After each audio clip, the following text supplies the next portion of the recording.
Our next presentation, that is the introduction of recombinant DNA into the host cells. The introduction of recombinant DNA technology require competent host. Now the question is, we cannot insert or we cannot transfer the foreign DNA or recombinant DNA into any shots of the host. First of all, the host should be very competent and it must be ready to take up the foreign DNA. So, keeping this in consideration, the host cells in which the recombinant DNA should be inserted undergoes some physical or chemical treatment. Some chemical treatments such as treatment of host cell with divalent calcium ion is one of the very easiest method. Actually, calcium ion perforate the cell wall, and due to perforation of cell wall, the recombinant DNA can easily insert. Another physiological or physical method which is generally used is shock treatment.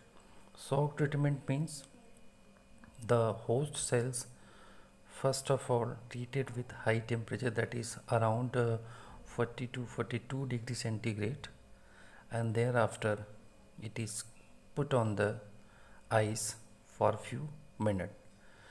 So this is the two common method generally which is used to the introduction of recombinant DNA into the host cell. There are some common method which is used generally in recombinant DNA technology is transformation, transfection, electroporation, microinjection, gene gun or biologics, and lastly by natural genetic engineer. First we will discuss on the transformation. The literal meaning of transformation means to change the genetic makeup of an organism. It is the process in which a cell takes up a naked DNA fragment from the outside. So it is the incorporation of foreign DNA, that is called recombinant DNA, into the host cell. On the entry of this recombinant DNA into the host cell, the feature of the host cell will be also altered. The most common organism which we are using here, we are taking Escherichia coli, yeast cell and mammalian cell.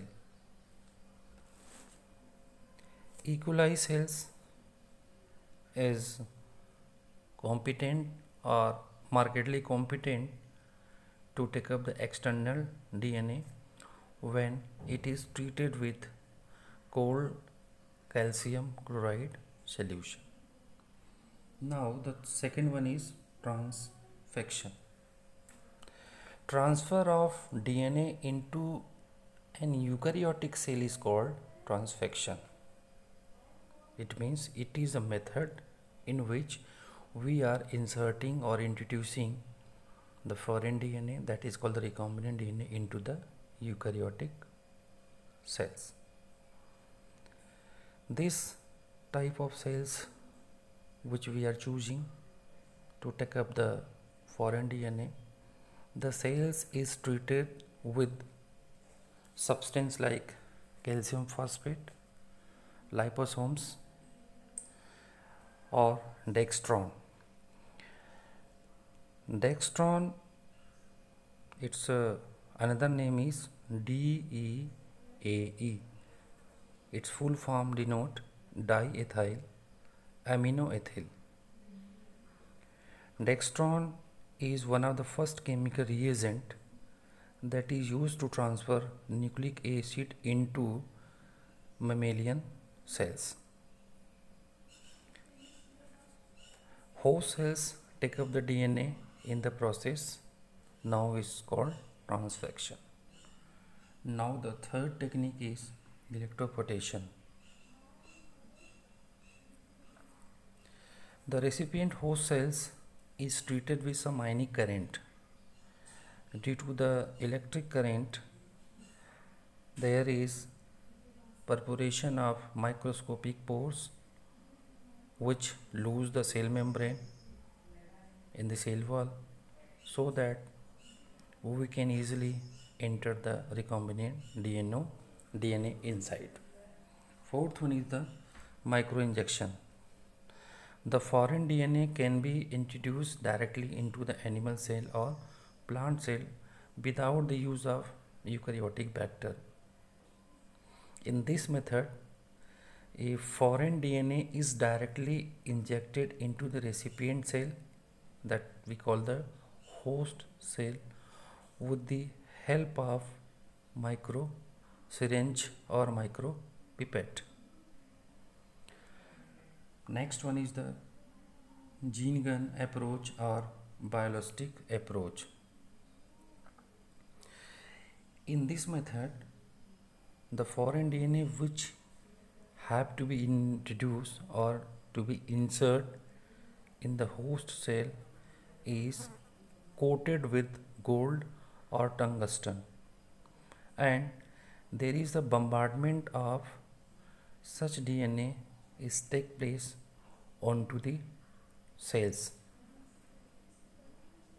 by the device known as particle gun or gene gun. In this method, the foreign DNA which is coated with the gold or tungsten is directly inserted or go within the cell. Lastly, there is another natural method of transfer of recombinant DNA into the host cells are by means of natural genetic engineer. Student, we are knowing that Agrobacterium tumefaciens is a genetic engineer or a natural genetic engineer because of it having the Ti plasmid and Ri plasmid, or it has tDNA, that is called the transfer DNA. In this method, the foreign DNA can be introduced into the host cell without the effort of the human being. That's why we call it the natural genetic engineer. I think that is enough for today. Is any queries, is any questions is in your mind, you are most welcome, and your effort is highly appreciated if you are putting some questions, because teaching is a bidirectional step, it is not a unidirectional steps. So be ready and read more and more so that you can face some problem. Thank you very much.